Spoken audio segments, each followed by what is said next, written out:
Yo tengo un texto que voy a leer para ustedes, que lo he preparado recientemente y que tiene que ver justo con el tema de las relaciones entre la historia y la filosofía, y lo he llamado Michel Foucault, el oficio del genealogista. Y comienzo con un epígrafe, con una cita de Foucault. Dice Foucault: mis libros no son unos tratados de filosofía ni unos estudios históricos, a lo más son unos fragmentos filosóficos en unos talleres históricos. El diálogo entre la filosofía y la historia ha encontrado siempre numerosos obstáculos.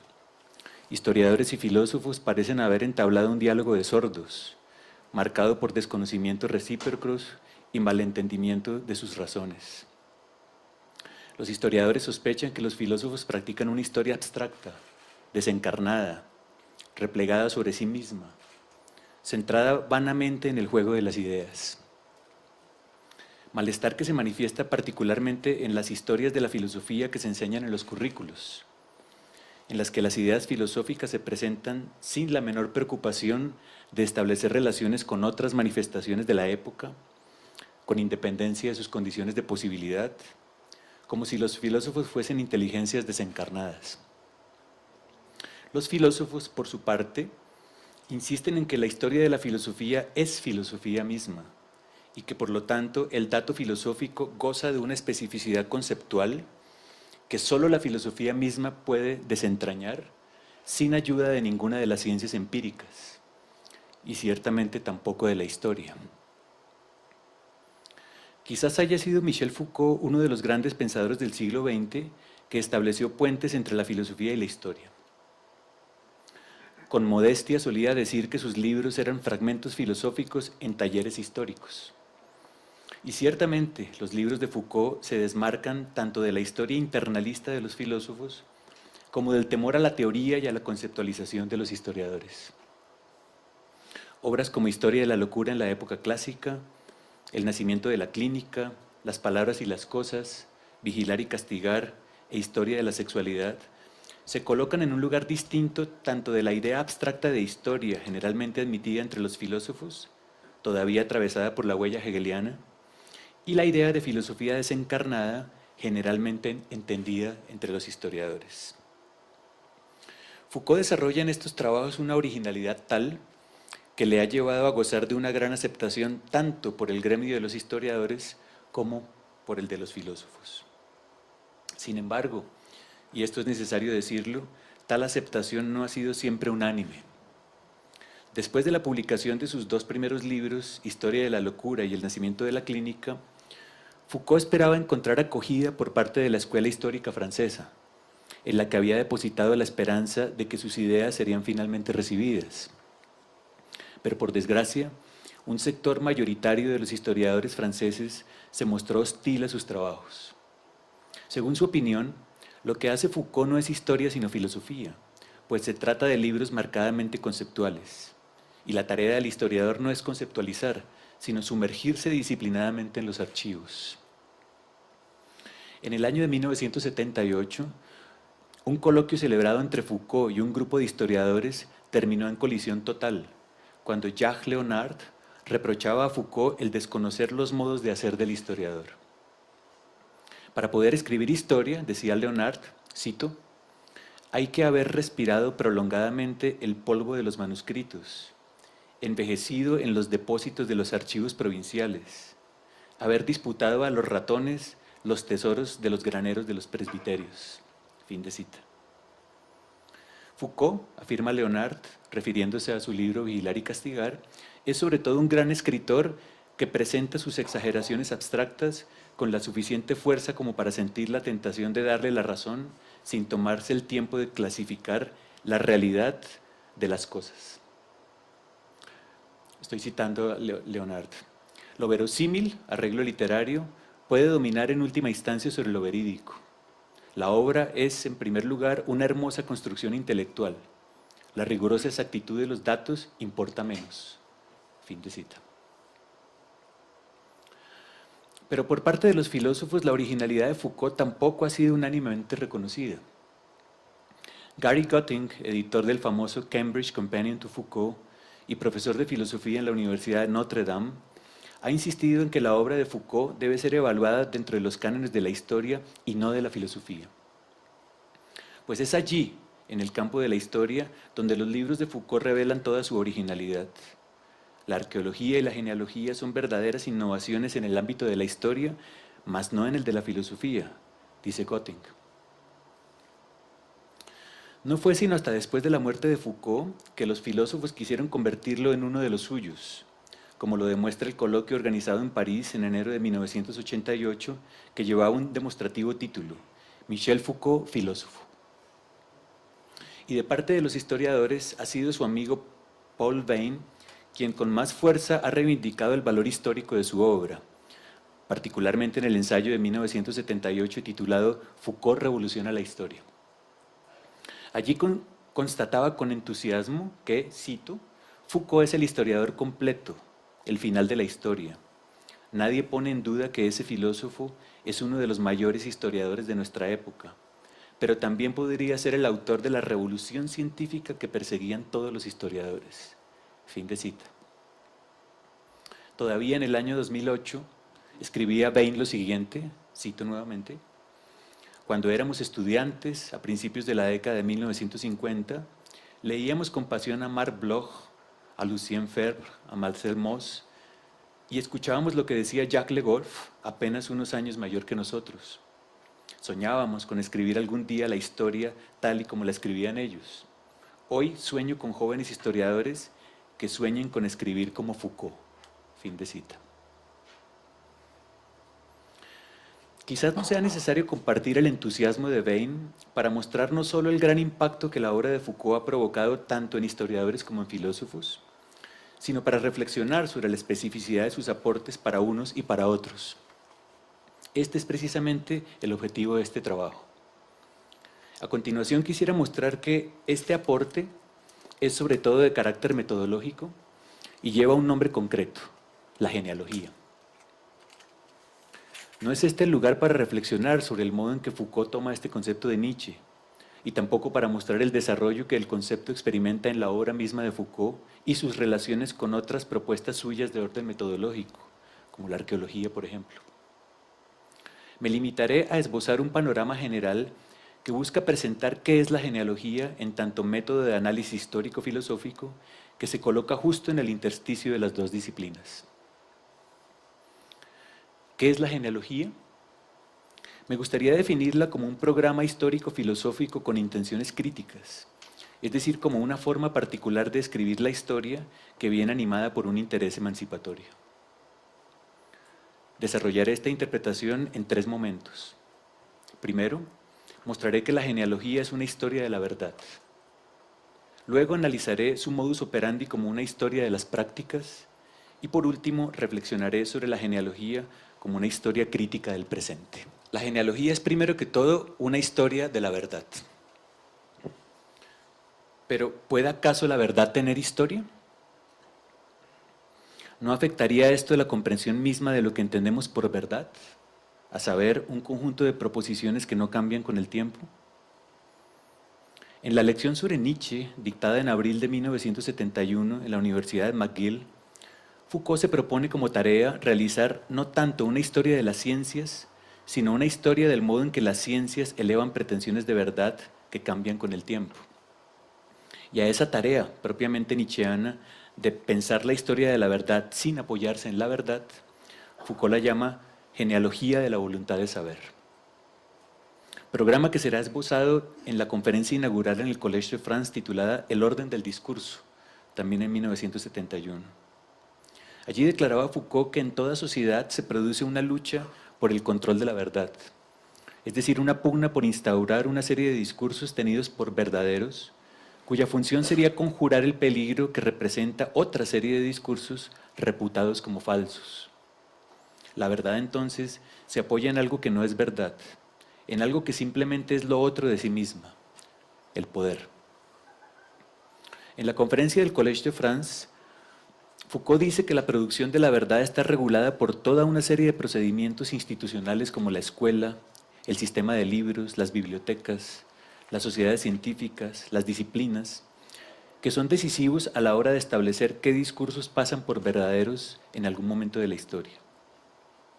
Ya en su libro Las palabras y las cosas de 1966, Foucault se había concentrado en un momento específico de la historia de la verdad en las sociedades modernas, el tránsito del siglo XVIII hacia el nacimiento de las ciencias humanas en el XIX. Allí mostró cómo la verdad cambia históricamente según cambian las reglas de producción de los discursos, los sistemas de clasificación, la emergencia de nuevos objetos del saber, etc. Existen, pues, procedimientos internos que regulan la generación de discursos verdaderos, como son los investigados en las palabras y las cosas, y procedimientos externos anclados en las relaciones sociales de poder, cuya investigación se anuncia en la lección inaugural de 1971. Y aunque en esa lección ya se hablaba específicamente de la genealogía como una historia de los procesos sociales de producción del discurso verdadero, será en el famoso ensayo Nietzsche, la genealogía de la historia, que Foucault profundizará en estos problemas.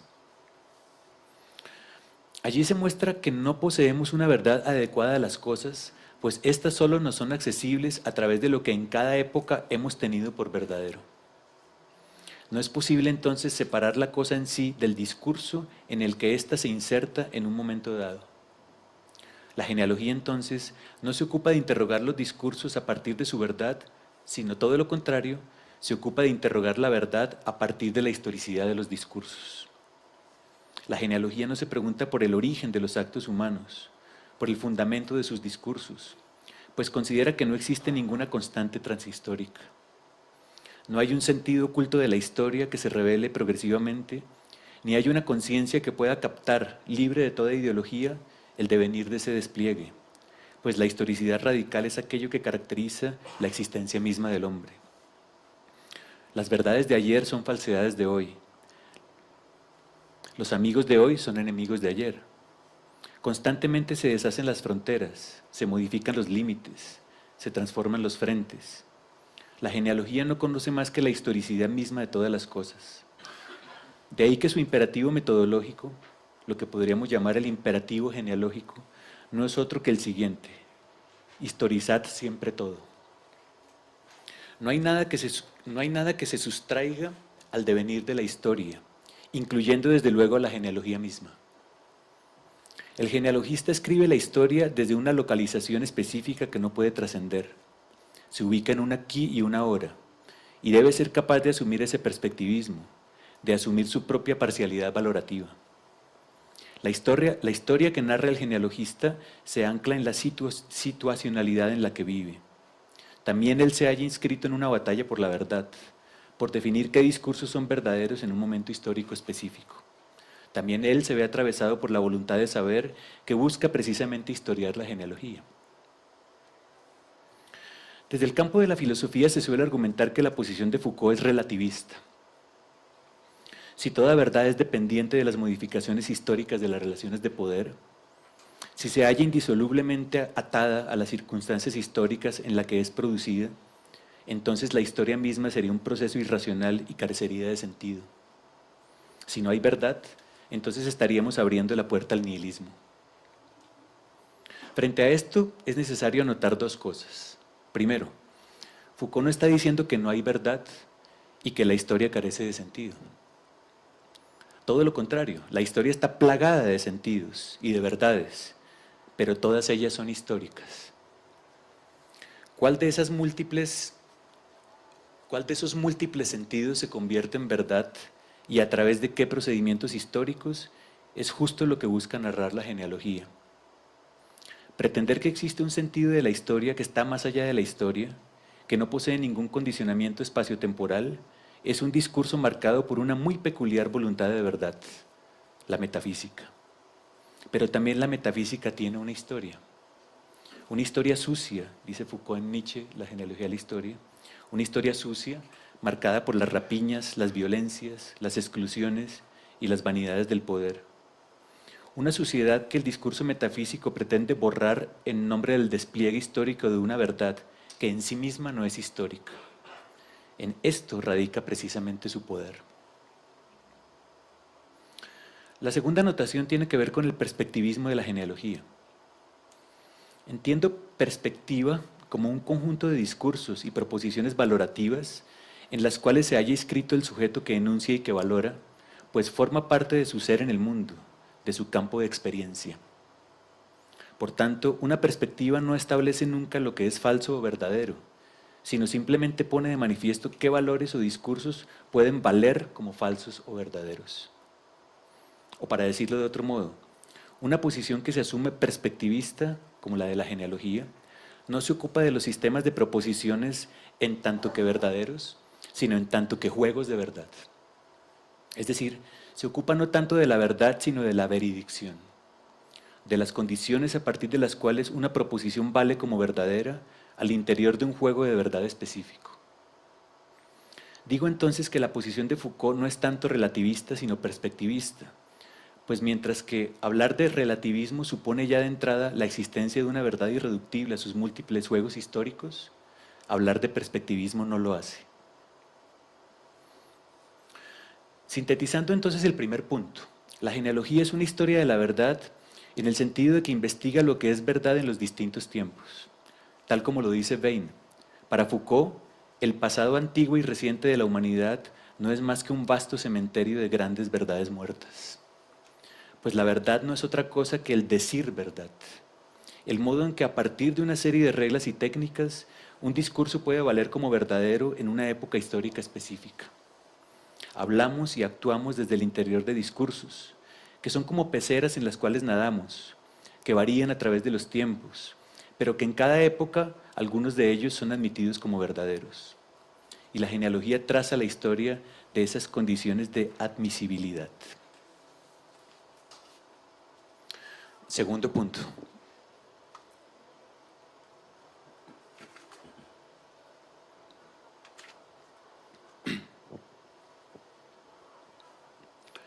El segundo punto que quisiera abordar tiene que ver con una pregunta concreta. En realidad, ¿la genealogía es historia de qué? Al historiador no le bastará, sin duda, la tesis anterior de que la genealogía es una historia de la verdad. Necesitará saber cuál es el referente empírico al que se dirige la genealogía, si es cierto que es una forma de hacer historia. Foucault respondería entonces, la genealogía es una historia de las prácticas, es decir, de lo que los hombres dicen y hacen en un espacio-tiempo específico. Ahora bien, para Foucault las prácticas son positividades, es decir, que son siempre manifiestas, no son expresión de algo que esté detrás de ellas, de algo reprimido u olvidado que se manifiesta a través de ellas. Lo que los hombres dicen y hacen es siempre eso que dicen y hacen y no otra cosa. Este es un principio metodológico clave para la genealogía. Lo no dicho o lo no hecho simplemente no puede ser objeto de genealogía, no es genealogizable. En ese sentido diríamos que las prácticas son materiales e inmanentes, pues lo dicho y lo hecho siempre tienen como referencia el cuerpo. En Nietzsche, la genealogía de la historia, Foucault deja claro que la historia graba sus huellas en el cuerpo, que aparece como superficie de inscripción de los acontecimientos. La genealogía, nos dice allí Foucault, cito, está pues en la articulación del cuerpo y de la historia.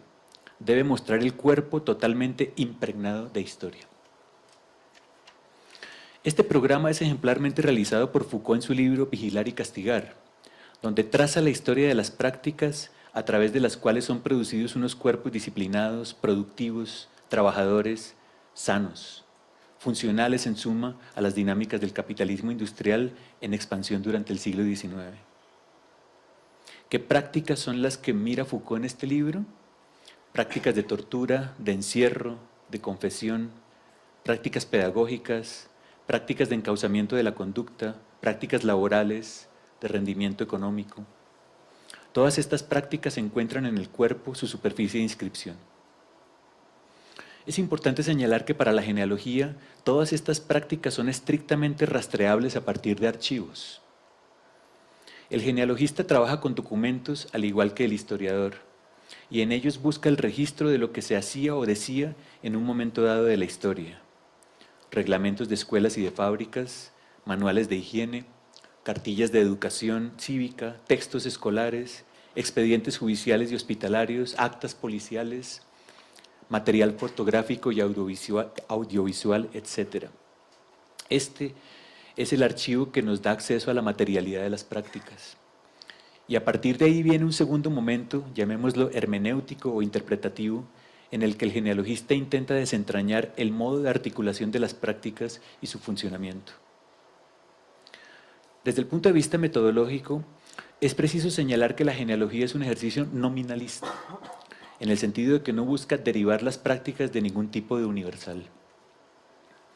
En la clase del 10 de enero del 79, correspondiente a su curso Nacimiento de la Biopolítica, Foucault decía a sus estudiantes lo siguiente, cito: en vez de partir de los universales para deducir de ellos unos fenómenos concretos, o en lugar de partir de esos universales como grilla de inteligibilidad obligatoria para una serie de prácticas concretas, me gustaría comenzar por estas últimas y, de algún modo, pasar los universales por la grilla de esas prácticas.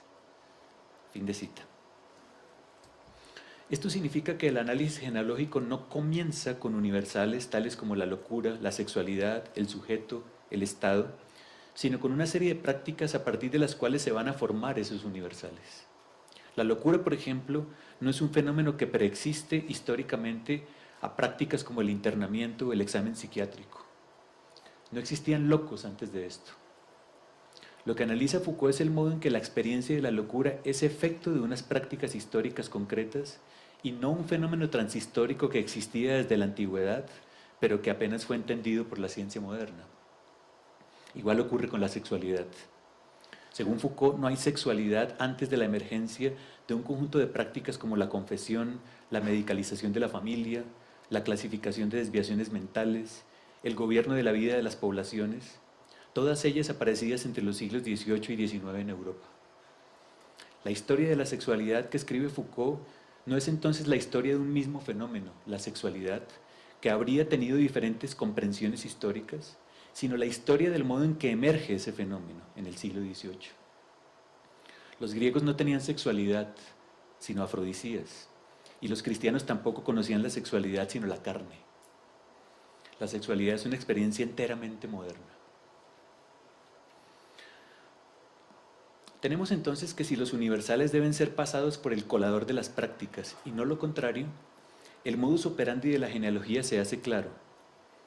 En lugar de trazar una historia de las mujeres, por ejemplo, de lo que se trata es de trazar una genealogía de las prácticas de mujerización. En lugar de una historia de las razas, una genealogía de las técnicas de racialización. En lugar de una historia de las clases sociales, una genealogía de las prácticas de enclasamiento. En lugar de una historia del Estado, una genealogía de los procesos de estatalización. Esto debido a que para la genealogía, las mujeres, las razas, las clases o el Estado no son fenómenos universales de los cuales uno podría trazar su historia, sino el efecto histórico de unas prácticas sociales muy específicas. Historia pues de las prácticas y no de sus correlatos. Para los que temen que este tipo de historización le abra la puerta al irracionalismo y al nihilismo, habría que decir dos cosas. Primero, Foucault no está diciendo que los universales no existen. Lo que está diciendo es que la historia que la genealogía narra no es la de los universales, sino la de los efectos de universalización. Tales efectos existen efectivamente, pero tienen una historia. Para la genealogía, en la historia no se juega el ajedrez con figuras eternas, el rey, la reina, el alfil, el caballo. Más bien, estas figuras, tenidas por universales, son el resultado de los cambios históricos de las reglas de juego. Los universales no son otra cosa que la cristalización resultante de unas técnicas de poder generadoras de normas. Y aquí viene precisamente la segunda cosa. Para la genealogía siempre hay reglas de juego, siempre hay normas. Las prácticas que estudia la genealogía nunca son irracionales, porque se hallan articuladas entre sí conforme a reglas. Justo en esto consiste el segundo momento interpretativo de la genealogía que mencionábamos antes. Tratar de desentrañar cuál es la racionalidad de un conjunto de prácticas. O para ponerlo en el lenguaje de Foucault, cuál es la racionalidad de un dispositivo. El dispositivo no es otra cosa que el régimen de las prácticas, aquel conjunto de reglas que las mantiene funcionando juntas durante un cierto periodo de tiempo. En este sentido, y tal como lo vio Deleuze, la genealogía de Foucault sería una filosofía de los dispositivos. El dispositivo de sexualidad, por ejemplo, es el conjunto de reglas que articula una multiplicidad de prácticas en sí mismas singulares, como las campañas antimasturbatorias, el tratamiento de las mujeres histéricas, la penalización de las conductas homosexuales, la higienización de los espacios públicos, el emplazamiento de espacios disciplinarios, etc. Todas estas prácticas, que en principio nada tienen que ver las unas con las otras, quedan engarzadas en la racionalidad de un dispositivo que las hace funcionar juntas, que las ensambla en un solo conjunto. La acusación de irracionalidad que usualmente se lanza contra la genealogía carece de sustento. Si hay algo que hace la genealogía es precisamente ocuparse de la racionalidad inmanente de las prácticas.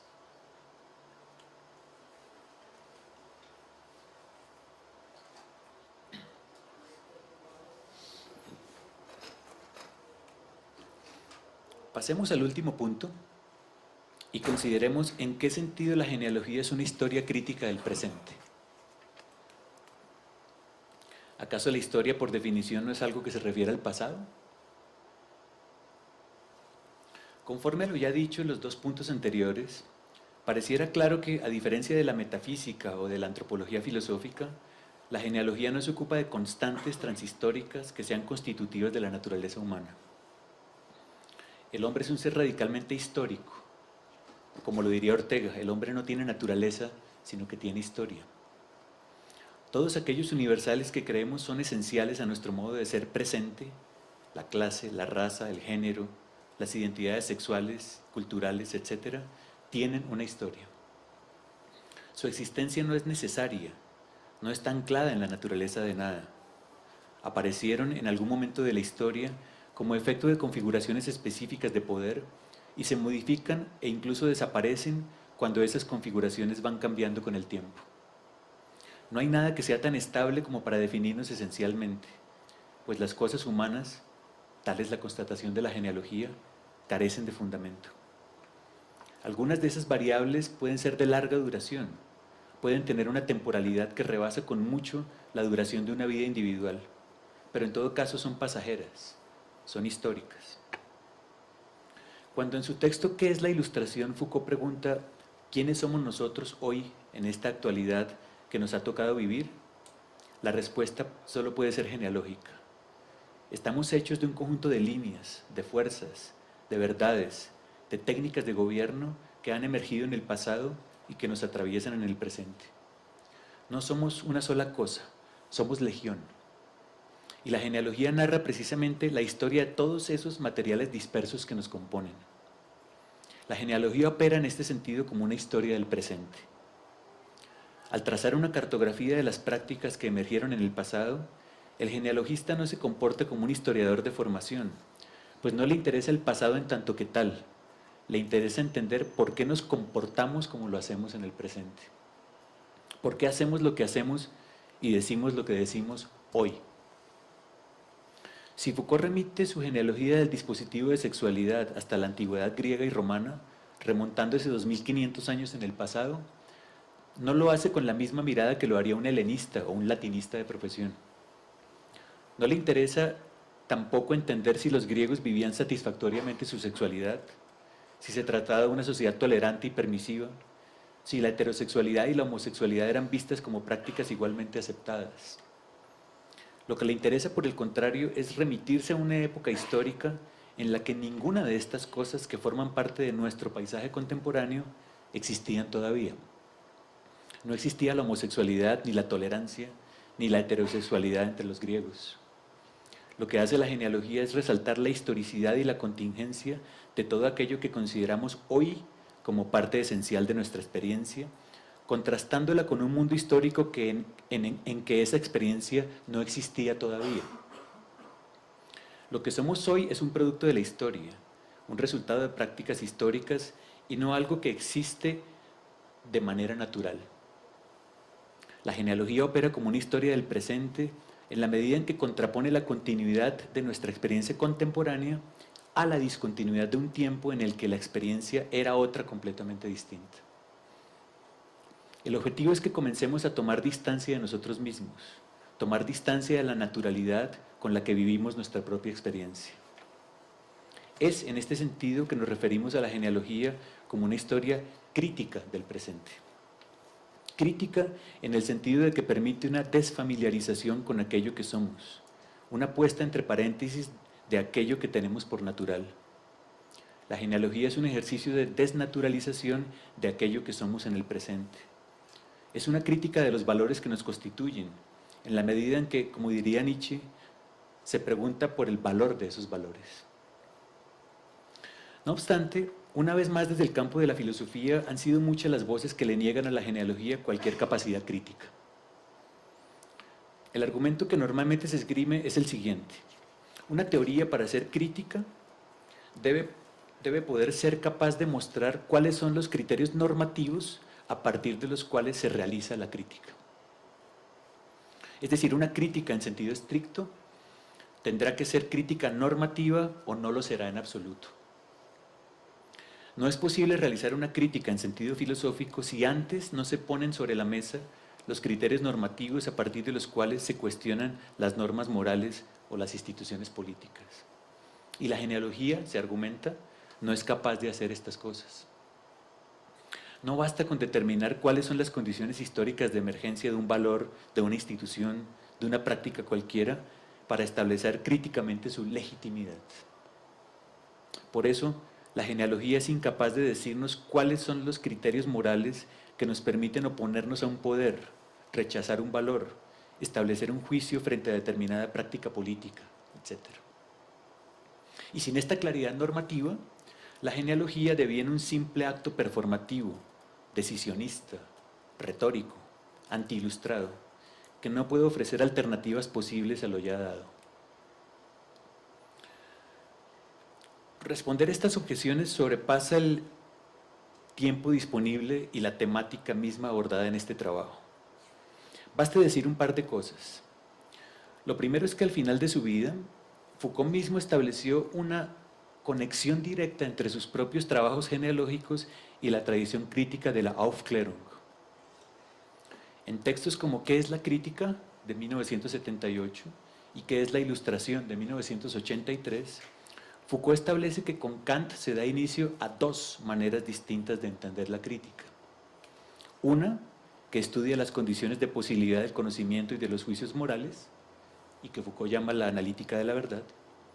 Y la otra, que se pregunta por los modos de relacionamiento con nosotros mismos, y que Foucault llama la ontología del presente. De un lado, tenemos la analítica de la verdad, que se ocuparía del problema de los criterios que nos permiten emitir juicios sobre el mundo y sobre los valores morales. De otro lado, tendríamos la ontología del presente, que se ocuparía de la exigencia de asumir una actitud crítica frente a lo que somos, de vivir el presente asumiéndolo en su contingencia, de autotransformarnos mediante intervenciones que nos permitan desubjetivarnos frente a lo que hemos llegado a ser históricamente. Diríamos entonces que para Foucault, la crítica no se agota en una exigencia normativa. Además de ella, la crítica inaugurada por la Ilustración conlleva un ejercicio de autotransformación en relación a las formas de vida que nos han constituido históricamente en lo que somos. En este segundo caso, no se trata de dotarnos de un fundamento sólido para poder elaborar juicios, y tampoco se trata de dotarnos de criterios morales que puedan decirnos en qué dirección deberíamos movernos. Aquí se trata más bien de asumir una actitud vital en relación a los códigos morales que buscan gobernar la conducta de un sujeto. Es decir, no se trata de referir la crítica a un conjunto de criterios normativos, sino de establecerla como una práctica que expone los límites de unas tecnologías de gobierno. La crítica como práctica de libertad, como el arte de la desujeción voluntaria frente a una forma específica de ser gobernados. La crítica, pues, como un acto de desobediencia frente a la normatividad que impide el autogobierno, la conducción de la propia conducta. En palabras de Foucault, cito, la crítica tendría como función la desujeción en el juego de lo que se podría denominar, con una palabra, la política de la verdad. Permítame ilustrar para terminar lo que acabo de decir, retomando el concepto de perspectivismo ya mencionado más arriba. Si entendemos la crítica no en el primero, sino en el segundo de los sentidos mencionados por Foucault, tendríamos que el objetivo de una genealogía no es mostrar la verdad o falsedad, la legitimidad o la ilegitimidad de los juicios que impiden a un sujeto tomar conciencia de las estructuras económicas, sociales o políticas que lo oprimen. Es decir, no se trata de ilustrar a los sujetos con respecto a las cadenas ideológicas que obstaculizan su emancipación. Diríamos más bien que el objetivo de una genealogía es mostrar cuáles son los límites de una perspectiva, de una forma específica de experiencia. Se trata de mostrar cómo esa experiencia, esa perspectiva en la que nos hallamos inscritos, tiene una historia y establece unos modos específicos de valorar y de comportarnos. Al mostrar esos límites, la genealogía busca que el sujeto pueda transgredirlos a través de nuevas formas de experiencia de sí, de tal manera que pueda desubjetivarse con respecto a los modos de gobierno que le han constituido históricamente en lo que es. No es el papel de la genealogía decirle al sujeto cómo debe comportarse, sino tan solo mostrarle los límites históricos del modo en que su comportamiento ha sido gobernado. Digamos entonces que la genealogía está animada por un interés emancipatorio plenamente anclado en el espíritu de la Ilustración. Es un interés en la libertad, entendida como la capacidad de un sujeto para conducir su propia conducta, para autogobernarse. Para lograr esto, la genealogía se concentra en trazar la historia de aquellas tecnologías de gobierno que nos han constituido con el fin de mostrar sus límites. Mostrar la historicidad radical de lo que somos no debiera tener un efecto paralizante sino emancipatorio, en el sentido de que nos muestra que la historia está abierta, que aquello que hoy es, mañana puede ser de otro modo, que la última palabra todavía no está dicha. La genealogía no promete un mejor futuro, pues su punto de referencia no es el futuro sino la historia. Tan solo ataca las certezas de lo que hoy creemos ser, mostrando su contingencia y por ello mismo su transformabilidad. ¿En qué dirección tendremos que caminar hacia el futuro? Eso no es algo que le compete a la genealogía, sino a la política. Su interés, por lo tanto, es que podamos devenir autónomamente sujetos políticos. Muchas gracias.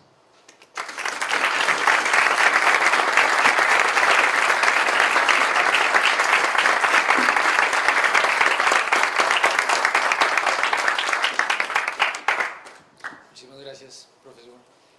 ¿Preguntas tenemos o comentarios a la ponencia que acabamos de escuchar?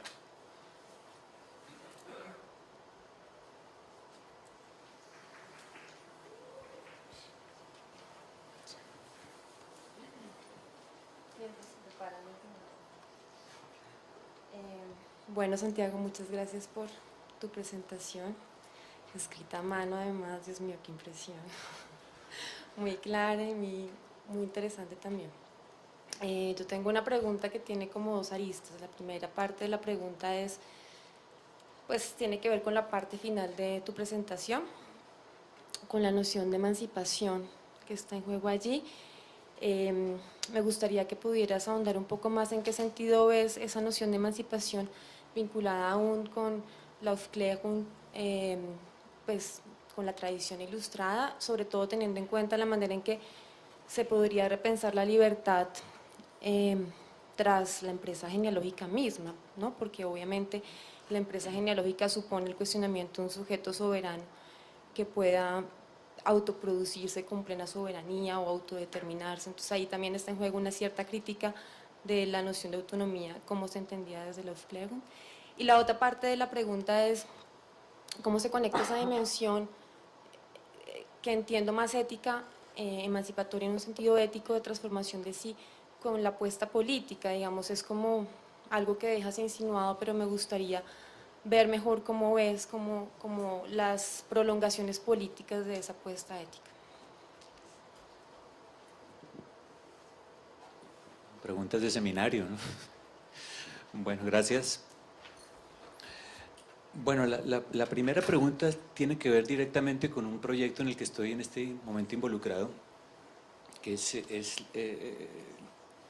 el proyecto de poner a dialogar a Foucault con la Escuela de Frankfurt, y específicamente a Foucault con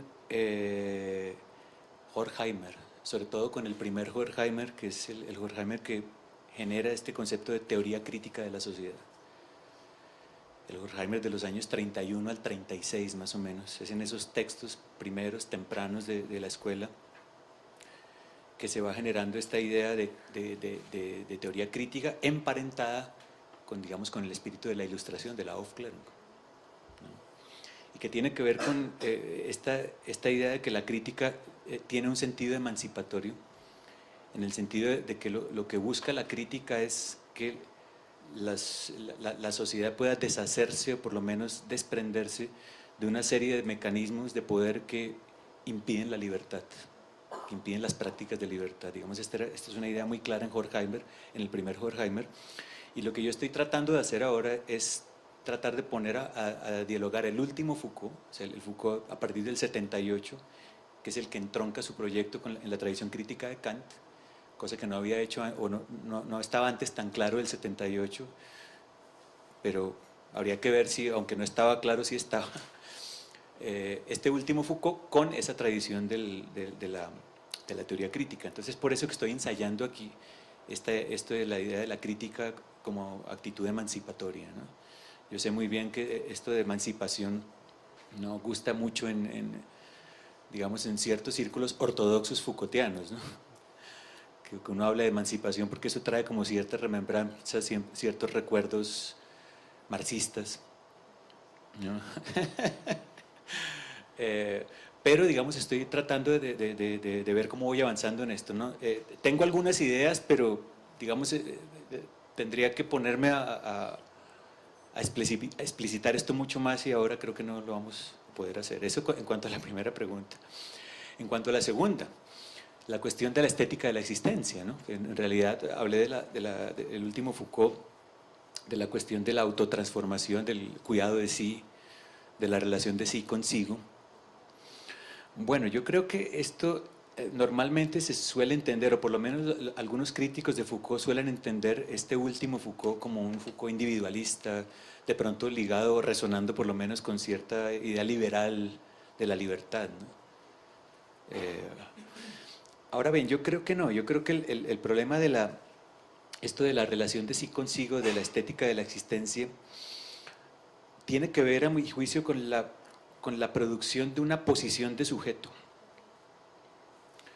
Una posición de sujeto que cualquiera puede ocupar, ¿sí? que es universalizable, digamos, que es potencialmente universalizable. Es decir, en la medida que un individuo es capaz de tener una relación de sí consigo, de gobernarse a sí mismo de un modo distinto a cómo ha sido gobernado históricamente, digo yo, eso tiene la potencia de crear una posición de sujeto, una posición que cualquier otro puede ocupar. ¿Sí? Y en ese sentido yo veo la dimensión política del último Foucault. Una posición que es potencialmente universalizable. Esto desde luego no está en Foucault, pero ya que me lo preguntas, esto es parte también del trabajo que quiero hacer entre el primer Horkheimer y el último Foucault. Pues tú decías que no querías insistir un poco más en la primera pregunta de Laura, pero pues dado que tenemos el tiempo, podríamos presionar un poco más ahí, pues porque yo creo que la pregunta toca un punto neurálgico en lo que proponías, y es justamente esta conexión de la crítica con la ilustración, que uno podría decir que está presuponiendo un individuo autónomo, como lo decía la profesora, y que entra en un conflicto directo con el Foucault justamente de la genealogía, donde el sujeto y el individuo es la producción de unas relaciones de poder. Entonces no sé muy bien cómo estás pensando en articular eso. Yo diría que no hay que confundir sujeto con posición de sujeto. Yo creo que esta es una diferencia que estoy trabajando ahora. Un sujeto no es un individuo, ¿sí? Un sujeto es una posición que se ocupa, una posición que es producida técnicamente, que es producida en relaciones de poder y personas o individuos pueden ocupar esa posición, es decir, uno se subjetiva cuando uno ocupa esa posición. Me parece a mí que es una diferencia que me permite a mí